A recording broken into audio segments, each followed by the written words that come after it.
Bienvenidos amigos televidentes, estamos el día de hoy en su programa que es el programa Hablemos de Salud Infantil. Estamos nuevamente en el Hospital Materno Infantil Juan Pablo II. El día de hoy cambiamos un poquito el ambiente, estamos más con la naturaleza como podrán ver. Estamos acompañando como siempre al doctor Julio Suárez, ¿verdad? Que nos está comentando de las diferentes enfermedades.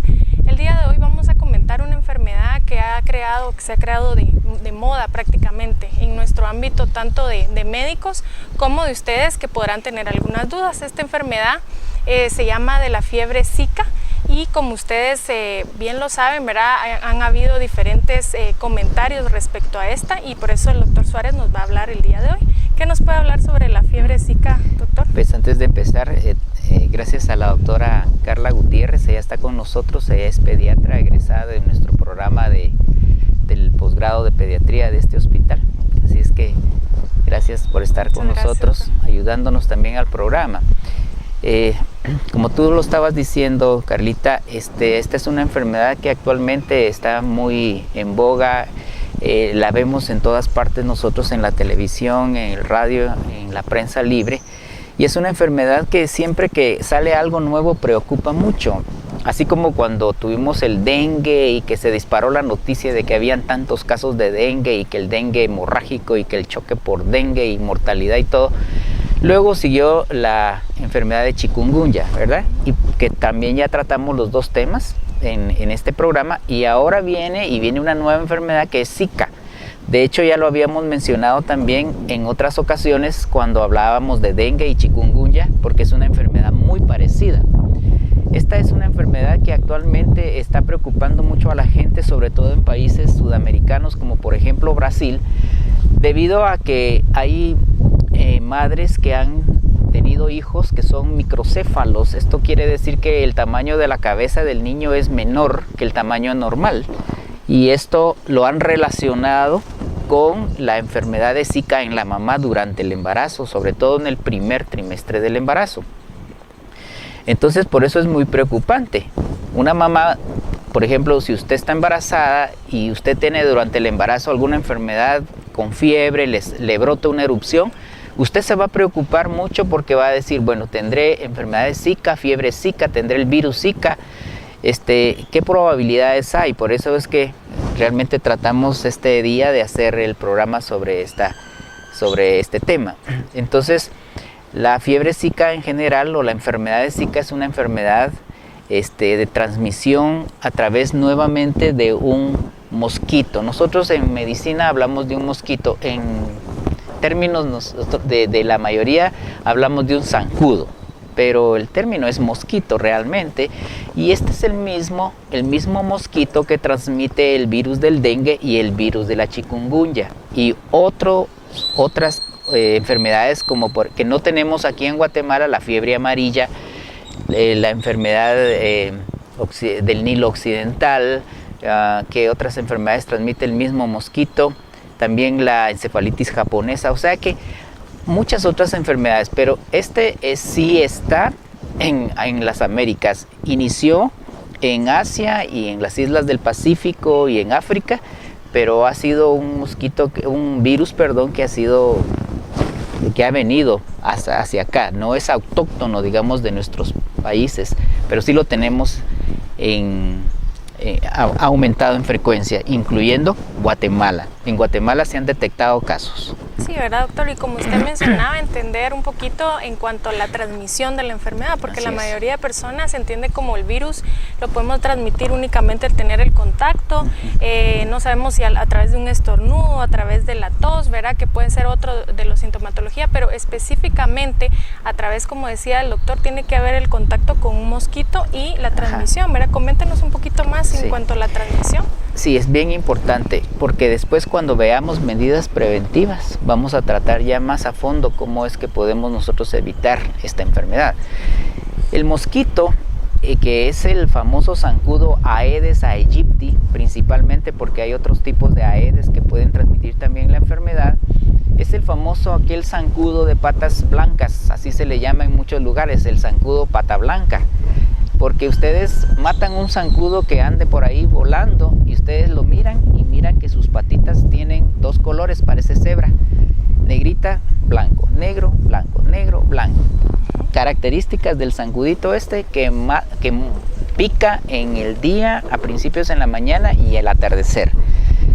Esta es una de las características. Se reproduce en los lugares en donde hay reservorios de agua, hay agua, y sobre todo es un agua generalmente limpia. No esperemos nosotros que tengamos un pantano a la par de la casa para que ahí esté el zancudo reproduciéndose. No, en un florero, en un tonel, en nuestra pila, en una maceta, en todas estas partes, en las llantas que su esposo tiene ahí arriba en el techo. Es ahí el lugar donde puede perfectamente reproducirse la larva del mosquito Aedes aegypti. Este mosquito, cuando pica a una persona que tiene el virus, la enfermedad, entonces lo que hace es succionar la sangre de la persona infectada con el virus y luego es transmitida a otra persona que está sana.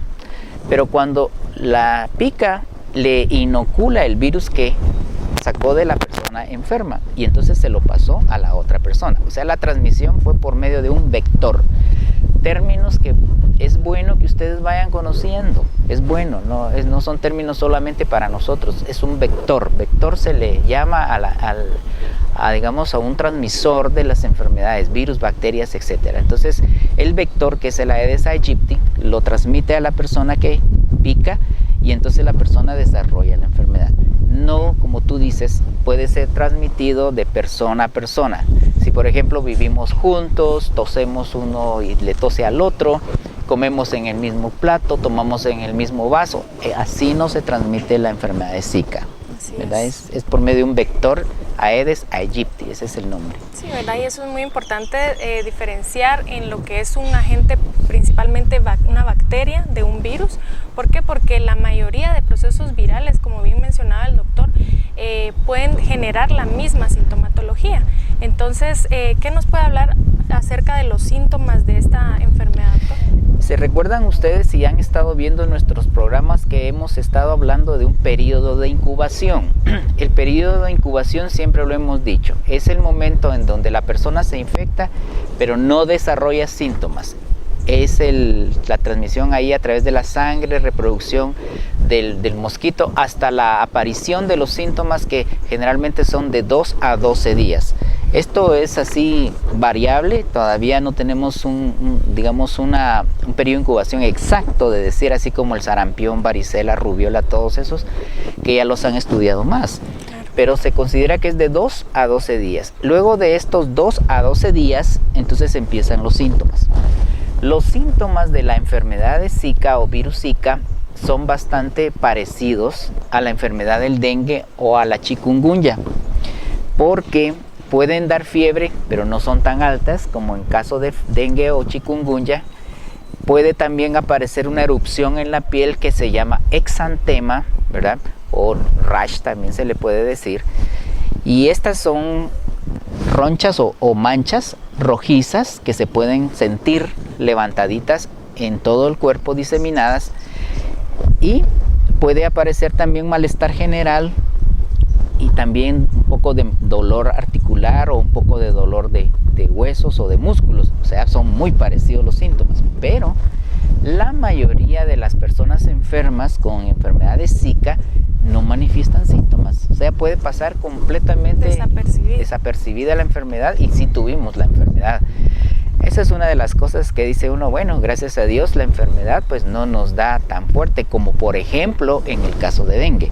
El caso de dengue, cuando nos da una segunda vez, en una segunda ocasión tenemos dengue, entonces el problema es que nos puede dar mucho más fuerte que la primera vez. En el caso de Zika es una enfermedad viral, como la mayoría de enfermedades virales, que dura unos días únicamente, que puede durar también de 2 a 7 días la enfermedad y luego va a desaparecer. Esas son las manifestaciones muy sencillas, muy sencillas. Puede doler la cabeza, el cuerpo, le puede aparecer una erupción, un poco de fiebre, y eso fue esa erupción todo. Que menciona, o exantema, sí, que nos comentaba el doctor, puede generar picazón, ¿verdad? Que es una de las molestias que normalmente se ven asociadas a los papás o les preocupa sobre todo a los niños. para diferenciar de otras posibles causas? Sí, cuando llega una mamá o un papá a la clínica con uno, le dice, mire, le traigo al niño porque tiene alergia, le dice, ¿verdad?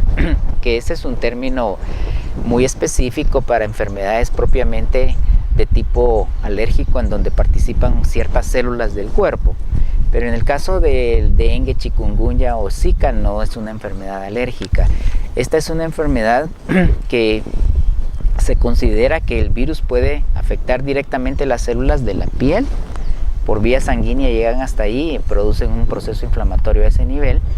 Y entonces en la mayoría de los casos no existe tanta picazón, digamos, como lo puede haber en una enfermedad verdaderamente alérgica.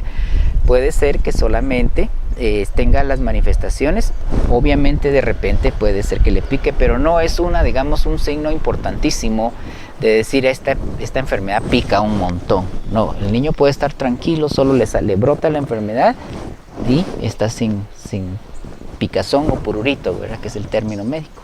Muy bien. ¿Qué vamos a hablar un poquito sobre qué personas están en mayor riesgo de desarrollar esta enfermedad? Esta enfermedad, sí. Esto sí es bien importante porque las personas que tienen mayor riesgo de estar expuestas, digámoslo así, ¿verdad?, a esta enfermedad, a esta infección por virus Zika, son los niños.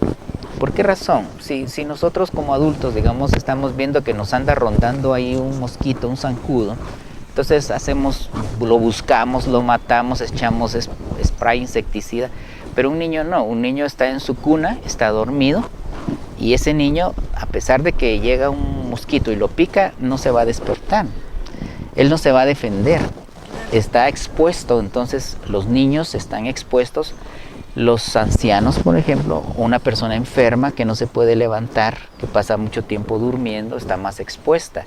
Y obviamente están expuestas aquellas personas en donde tienen reservorios de agua, en donde no cubren su pila, no tapan el tonel, ellos tienen más predisposición a enfermar.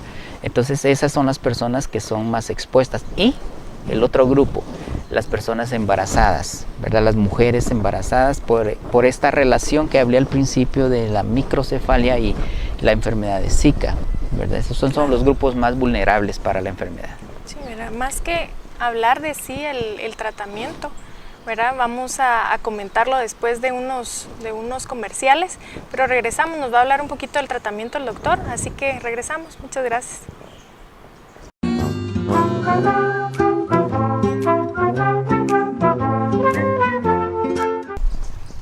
Estamos de regreso, amigos televidentes, nuevamente su programa hablando de salud infantil en el Hospital Materno Infantil Juan Pablo II.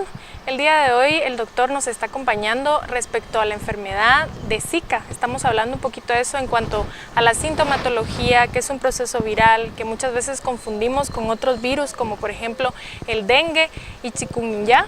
Pero ahora vamos a tocar un poquito el tema del tratamiento. ¿Qué nos puede sugerir sobre esto, doctor? Bueno, muchas gracias siempre por estar con nosotros en el programa.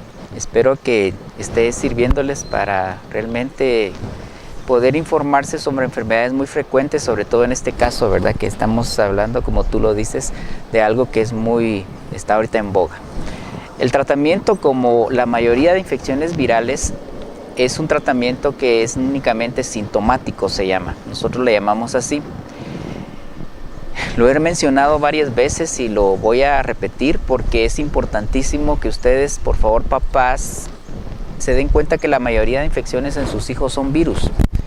Un catarro común, una diarrea, una infección de la piel así que le brota, una infección de garganta, una infección de oídos, una bronconeumonía. Son infecciones virales en niños pequeños.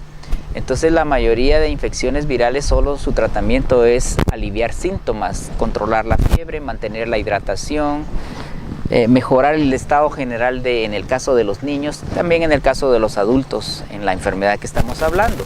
Entonces el tratamiento es tomar bastantes líquidos, controlar la temperatura.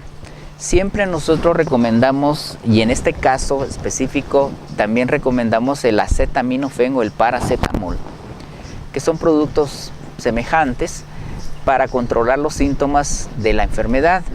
No se recomienda en estas enfermedades el uso de desinflamatorios como por ejemplo Cataflán. Estoy usando nombres genéricos, no son comerciales. Ibuprofeno, ya dije el nombre comercial, de diclofenaco, lo que quería decir, pero no importa. Diclofenaco, ibuprofeno, naproxeno, todos estos productos pueden traer problemas gástricos, ¿verdad? Hemorragias gastrointestinales y pueden tener mucho dolor. Aspirina tampoco, porque eso sí puede presentar sangrado al paciente, entonces no es recomendable. Controlar los síntomas entonces con acetaminofén para su niño, hidratarlo bastante, continuar la lactancia materna si es un bebé, su alimentación normal, su baño todos los días, ¿verdad? Y en caso de niños más grandes o adultos, reposo. El reposo también es importante porque si no se desgasta uno y de plano no puede ir a trabajar, ¿verdad? Con la erupción en su piel, lo van a mandar de regreso. Entonces, por ser una enfermedad viral, sí es necesario un tratamiento solamente para aliviar síntomas. Como les había mencionado anteriormente, el tiempo de duración de la enfermedad es bastante corto, llega de 2 a 7 días lo más y después se desaparece. Y algo bien importante, Carlita, es el hecho de que la mamá va a preguntarnos, tal vez por televisión, se está preguntando ahorita, ¿cómo hacemos para saber qué fue? ¿Sí? ¿Verdad? ¿Cómo hacemos el diagnóstico? Esto es bien difícil en el caso de Zika, porque pruebas para dengue ya tenemos a nuestro alcance. Pruebas para chikungunya también tenemos a nuestro alcance, pero pruebas para enfermedades Zika no hay todavía. Si algún médico le dice a usted, señora, a usted, papá, le dice, mire, es Zika, doctor, pregúntele usted al doctor, doctor, ¿por qué usted me dice que es Zika si no hemos hecho ninguna prueba? Estas pruebas son muy específicas. La única forma de saber qué fue exactamente y confirmar la enfermedad es a través de una prueba que no hacemos en Guatemala. Se llama reacción en cadena de polimerasa en tiempo real. Estas pruebas para los diagnosticados en Guatemala que ya se han hecho se mandan a los Estados Unidos. Y allá el Laboratorio Nacional de Salud de nuestro medio, de Guatemala, los manda allá y allá se confirma para saber que sí hay. Entonces, esa no es una prueba que la puedan hacer en los laboratorios de acá de Guatemala, en ningún laboratorio. Y la otra es que cultiven el virus, menos, es más difícil hacer eso, sí, ¿verdad? Respecto a esto, pues es bueno comentarlo, ¿verdad, doctor? Porque en la mayoría tendrán las dudas de, bueno, cómo hicieron para establecer los diferentes casos aquí en Guatemala, pero ya lo mencionó el doctor, cabe mencionar que definitivamente estos diagnósticos se hacen fuera del país y que no están a la mano, ¿verdad? Entonces prácticamente los médicos obviamente pueden orientar más el diagnóstico en cuanto a la sintomatología, que es la única forma, pero que no podemos confirmarla hasta tener en este caso, esta prueba, ¿verdad? Que es la más específica. Y algo que vale la pena mencionarlo, porque aquí es donde nosotros entramos a ayudarlos a ustedes, es el hecho de que sí es importante, como son tan parecidas las enfermedades que hemos hablado, de descartar que no sea dengue. Fíjense, porque ya le hemos dicho que el dengue sí es una enfermedad que de veras puede tener complicaciones muy serias. Acá nosotros, ¿qué les digo? Casi todos los días tenemos ingresos de pacientes con dengue.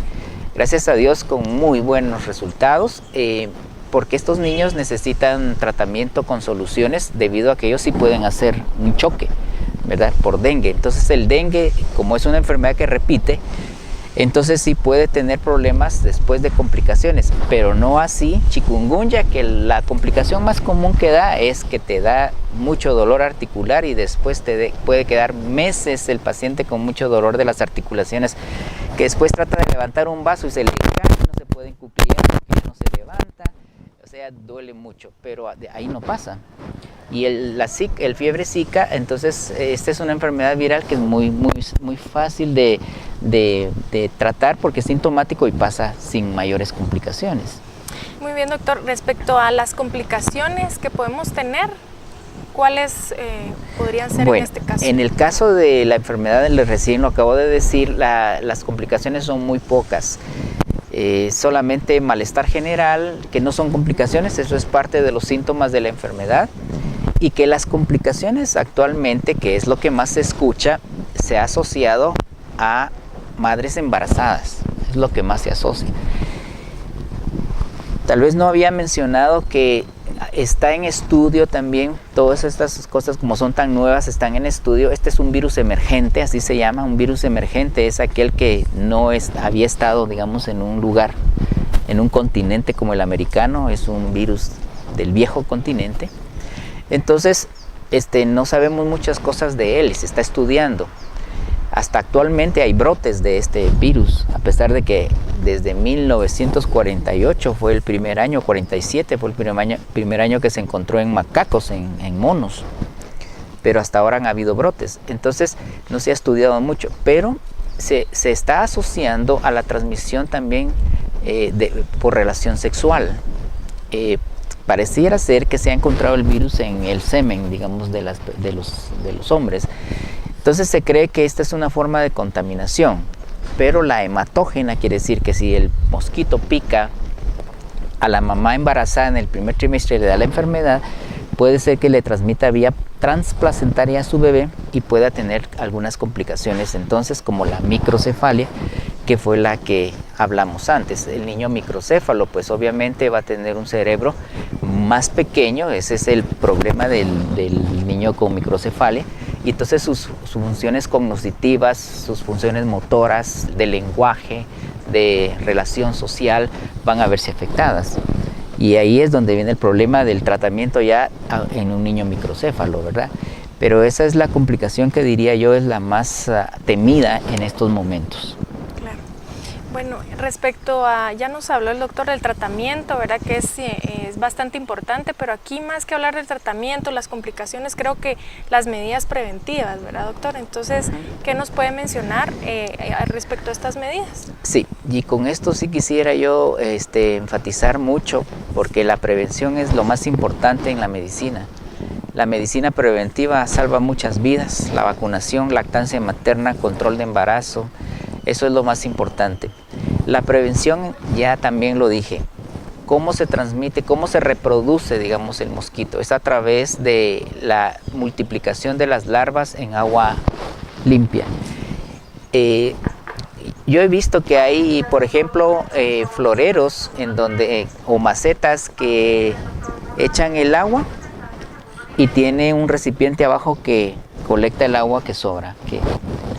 Ahí en ese poquitito de agua se para un zancudo, pone sus huevitos y ahí se reproducen las larvas. Con eso es todo. Si usted tiene este tipo de macetas, por favor, riegue sus macetas, espérese que caiga el agua que sobró y tírela. No la deje ahí almacenada. Floreros en su casa, por favor. Ponga, si quiere, flores artificiales mejor, aunque no son tan lindas como en el caso de las naturales, pero entonces mire que el agua esté limpia, pero que no tenga las larvas. Inodoros que no tienen la tapadera de la parte de atrás, también hay que taparlos o poner una tabla o un plástico. Toneles, póngales un plástico y una pita para que no depositen sus huevos ahí los mosquitos. Las pilas, que siempre las mantenemos llenas de agua porque a veces no cae agua todos los días. Entonces a veces se mantienen mucho tiempo y ahí están las larvas. Acérquese usted, en algunas ocasiones tal vez las ha visto que se mueven. Cuando ya están reproduciendo, ahí están las larvitas negras que se mueven en el agua. Esas son larvas de Aedes aegypti. No son larvas de paludismo, del zancudo del paludismo, ¿verdad? Sino que de Aedes aegypti, el que transmite esta enfermedad. Entonces, las medidas preventivas es evitar la multiplicación del mosquito y la otra es evitar el contacto. En niños pequeños, póngales un mosquitero, cuide de que no se estén entrando, digamos, los zancudos, es bien difícil porque se cuela, pero si puede en algún momento colocar sedazos también lo puede hacer. En algunos casos se ha recomendado repelentes, pero esto no se hace para niños muy pequeños. Y la otra medida preventiva es la fumigación. La fumigación, que esto para nosotros es más difícil, pues debería ser una medida de Estado, una política, digamos, mantener la fumigación constantemente para evitar la reproducción del mosquito. En conclusión, la prevención de la enfermedad es evitar la transmisión del virus por medio del mosquito Aedes aegypti, tratando de eliminarlo. Esa es realmente la medida preventiva. Lo más importante. Lo más importante. Bueno, para finalizar, muchísimas gracias a darle al doctor, ¿verdad? ¿Alguna recomendación final que nos pueda mencionar, ¿verdad? Yo pienso que tocó de todo lo que ustedes generalmente les puede ocasionar dudas, pero ¿tiene alguna recomendación? Sí, una recomendación final es que en cualquier caso de que sus niños se enfermen, no esperen mucho tiempo y consúltenlo lo más pronto posible. Si son niños, háganlo con un pediatra. Es una recomendación importante. No es igual el tratamiento o el reconocimiento de las enfermedades hechas por medio de un pediatra que por un médico general o un internista, ¿verdad? Yo lo mismo le diría a un adulto: no vaya conmigo a consultarme, vaya con un internista, o una señora embarazada, por favor consulte con un obstetra, ginecobstetra, ¿verdad? Entonces, si tiene dudas, si hay enfermedad, consulte, no espere mucho, y esa sería mi recomendación final. Claro. Bueno, agradeciéndoles a ustedes por estar y ser parte de este programa tan importante, ¿verdad? Que estamos aprendiendo, tanto nosotros como médicos día a día, y los esperamos nuevamente en este programa en el Hospital Materno Infantil Juan Pablo II. Muchísimas gracias, doctor. Muchas gracias a ti, Carlita, y muchas gracias a ustedes por estar pendientes siempre del programa. Nos estamos viendo en la siguiente semana.